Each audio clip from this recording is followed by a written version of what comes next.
Kerajaan digesa menaikkan kadar gaji minimum kepada RM1,500 dalam kadar segera tanpa perlu menunggu sehingga akhir tahun ini. Tegas Kongres Kesatuan Sekerja Malaysia MTUC, kenaikan itu menjadi keperluan mendesak ketika ini kerana perlu mengimbangi kenaikan ketara harga barangan. Langkah itu juga memastikan kuasa beli rakyat meningkat semula serta membantu peniaga menjana pendapatan. Hakikatnya, dasar gaji minimum ini turut memberi manfaat kepada majikan itu sendiri dengan jaminan pekerja tidak akan berhenti kerja berikutan bayaran gaji yang diterima lebih berbaloi.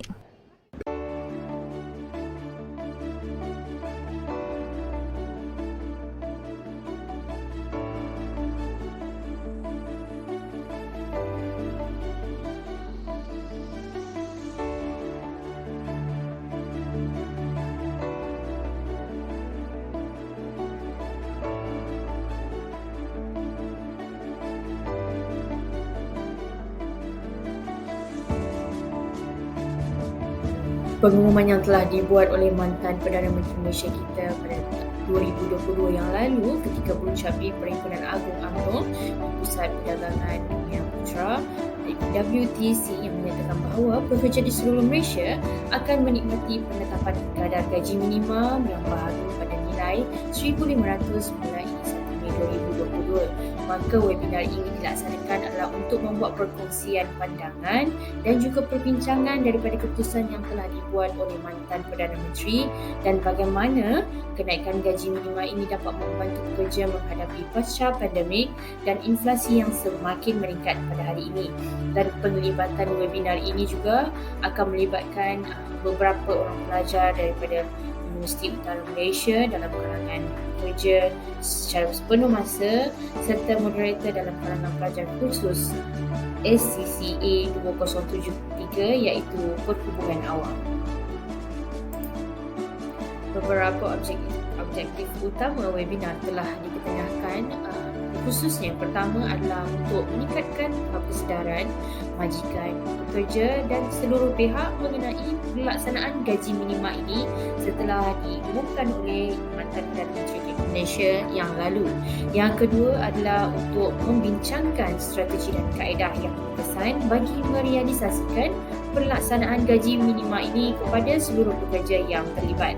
Yang ketiga adalah untuk memberi pendedahan dan menjelaskan mengenai pelaksanaan gaji minima ini bagi semua pekerja yang terlibat serta majikan. Yang keempat, penyampaian maklumat yang berkaitan bagi pelaksanaan gaji minima ini juga akan dibincangkan dalam sesi webinar kali ini. Yang terakhir adalah untuk membincangkan impak kepada organisasi ataupun individu terhadap pelarasan gaji minima yang telah ditetapkan oleh pihak kerajaan.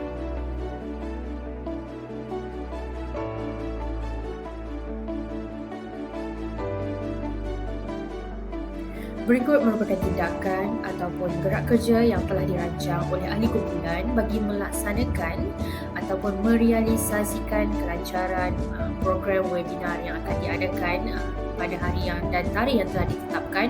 Yang pertama adalah perkongsian maklumat dan idea mengenai pelaksanaan sesi webinar ini seperti tarikh yang telah dinyatakan. Yang kedua adalah perbincangan dan pemilihan tajuk webinar atas persetujuan bersama ahli kumpulan. Yang ketiga, draft kertas cadangan dan juga kertas proposal akan dihantar kepada pihak pensyarah melalui platform yang telah disediakan oleh pihak UM. Yang kelima adalah penyediaan bahan webinar untuk penggunaan setiap ahli panel dan juga ahli kumpulan yang bertugas ataupun bertanggungjawab dalam melaksanakan sesi webinar. Yang keenam adalah sesi latihan dan percubaan video telah dilaksanakan pada tarikh yang telah dinyatakan untuk memastikan kelancaran program pada tarikh webinar dilaksanakan. Yang ketujuh, pembahagian tugasan semasa sesi webinar juga telah diselaraskan dan dipertanggungjawabkan kepada semua ahli kumpulan untuk mengambil bahagian dalam melaksanakan sesi webinar pada hari tersebut. Dan yang terakhir adalah kita menghantar jemputan kepada setiap kumpulan sasar dan juga penonton yang telah disasarkan oleh ahli kumpulan melalui platform WhatsApp ataupun Facebook page yang telah disediakan oleh ahli kumpulan bagi tujuan hebahan dan jemputan kepada semua yang terlibat. Beberapa perkara juga telah dibincangkan oleh ahli kumpulan bagi penetapan bagi melaksanakan sesi webinar tersebut. Antaranya ialah tarikh. Ahli telah bersetuju mengadakan sesi webinar sembang santai ini pada 19 Disember iaitu pada hari Isnin pukul 9 malam. Panel jemputan kita dikenal pasti dan dijemput bagi mengupas isu-isu dan maklumat berkaitan topik akan dibincangkan sesuai dengan peranan tersendiri. Sasaran kita adalah pelajar khusus perhubungan awam di bawah UUM, lebih kurang dalam 20 orang, dan jika ada penonton daripada luar sangat dialu-alukan. Seterusnya adalah tajuk yang dipilih bagi sesi sembang santai pada kali ini adalah kepentingan kenaikan gaji minimum pekerja selepas pasca pandemik, dan platform yang kami gunakan adalah Zoom Meeting, online platform, dan juga akan dilinkkan kepada YouTube live streaming dan juga Facebook. Bajet yang terlibat untuk pelaksanaan sesi webinar kali ini adalah tiada kerana kami menggunakan platform online dan ianya lebih bersifat organik dan juga jimat.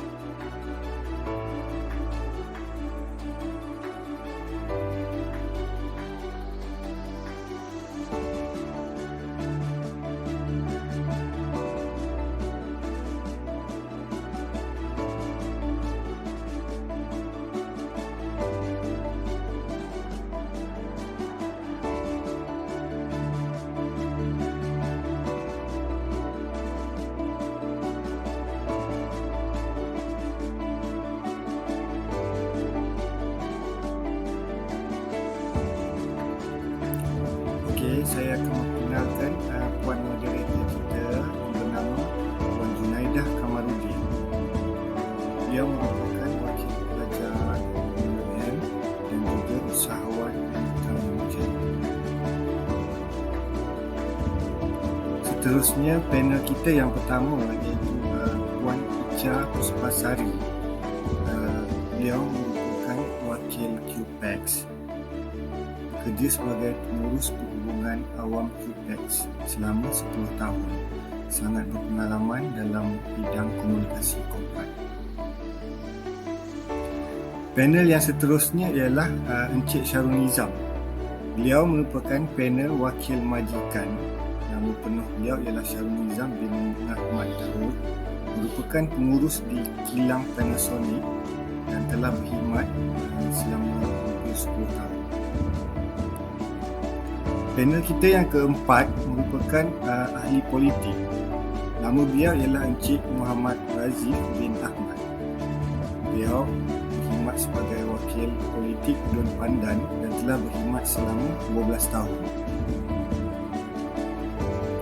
Seterusnya panel ekonomi iaitu saya sendiri mewakili dalam aspek analisis ekonomi. Saya jawatan pengurus kanan telah berkhidmat selama 12 tahun. Dan panel kita yang terakhir ialah Puan Nurul Nadia. Beliau merupakan wakil pekerja. Nama penuh beliau Nurul Nadia binti Muhammad Khairuddin. Bertugas sebagai eksekutif kanan selama 15 tahun. Ini pengalaman yang luas di syarikat MRCP. Kita akan melihat berkenaan aplikasi dan komunikasi dalam program webinar yang telah dianjurkan. 3 bentuk komunikasi yang telah diaplikasikan melalui program webinar ini. Yang pertama ialah secara peribadi, iaitu komunikasi secara langsung, perbualan antara panel-panel yang terlibat. Kedua ialah secara berkelompok dengan penglibatan moderator dan panelis. Yang ketiga adalah masa yang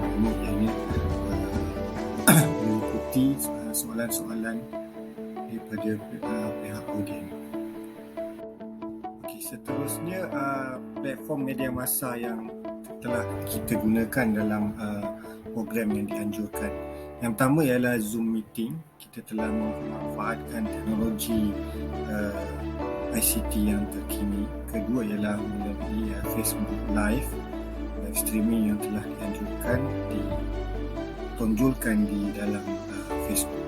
Yang ketiga, WhatsApp merupakan saluran komunikasi antara kumpulan. Dan yang keempat, kita salurkan program webinar itu ke dalam YouTube untuk tontonan dan rujukan.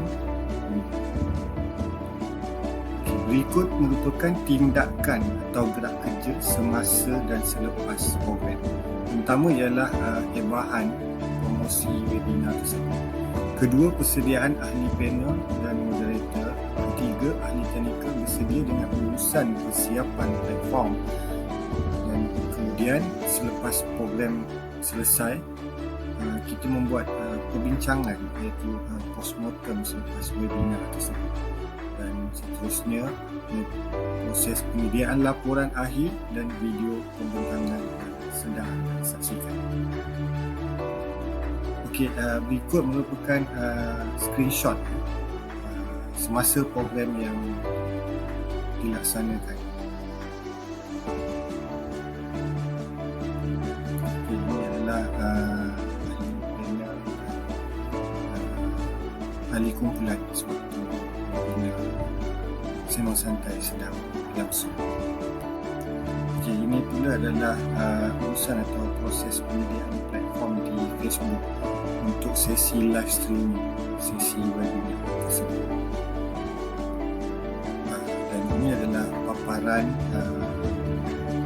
video live streaming di YouTube.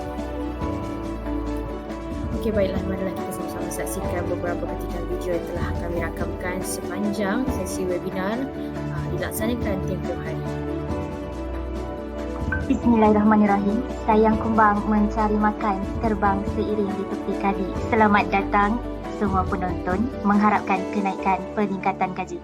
Assalamualaikum warahmatullahi wabarakatuh dan salam sejahtera buat semua hadirin dan penonton yang telah hadir dalam forum webinar Wal Bicara Santai bersama saya, moderator. Saya Junaida Kamarudin akan mengupas tentang isu yang sedang hangat Terima kasih kepada Puan Moderator dan semua di panel serta tetamu yang hadir pada hari ini.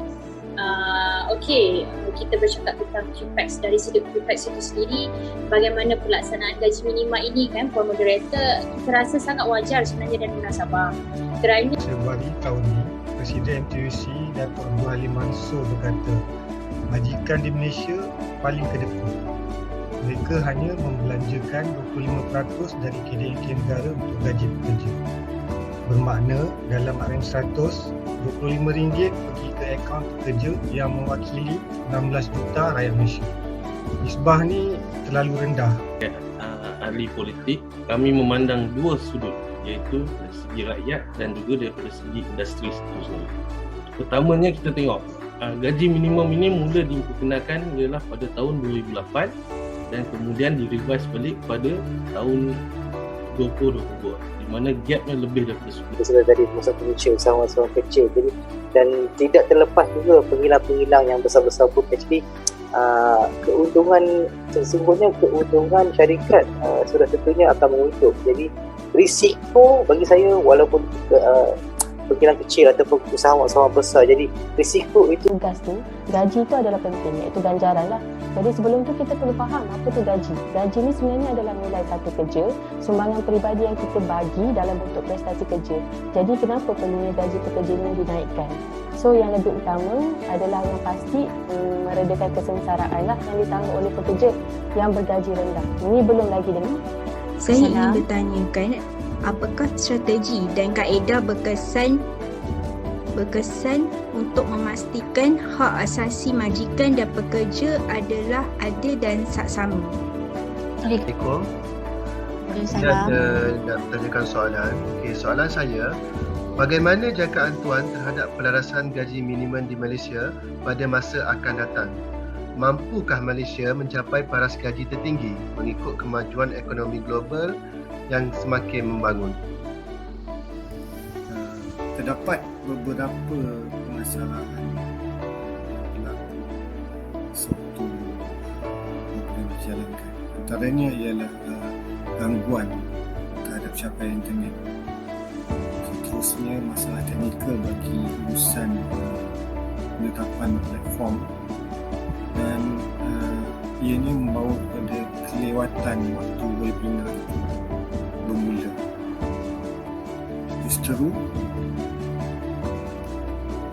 Justeru beberapa penambahbaikan telah dikenal pasti, antaranya memastikan AJK teknikal mempunyai capaian internet yang baik sebelum program bermula.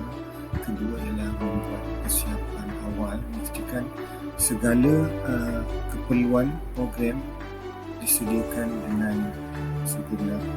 Dan yang ketiga, membuat hibahan dan permohonan maaf atas sebarang permasalahan yang berlaku sewaktu program itu melalui WhatsApp dan sebagainya kepada penonton yang telah hadir.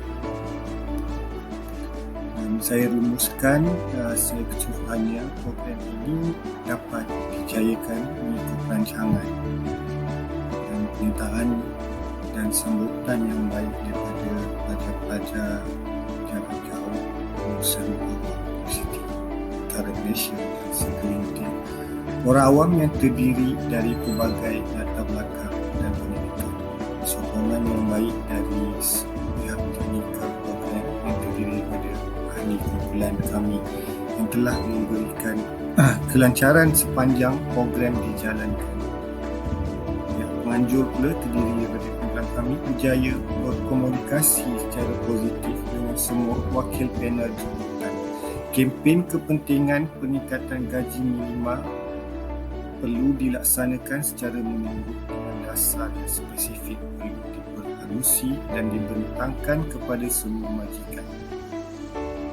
Jadi, melalui program dan kempen bual bicara seperti ini, kumpulan kami mengharapkan ianya mampu menyebarkan maklumat yang positif secara berperingkat dan disalurkan mengikut saluran yang betul dan relevan.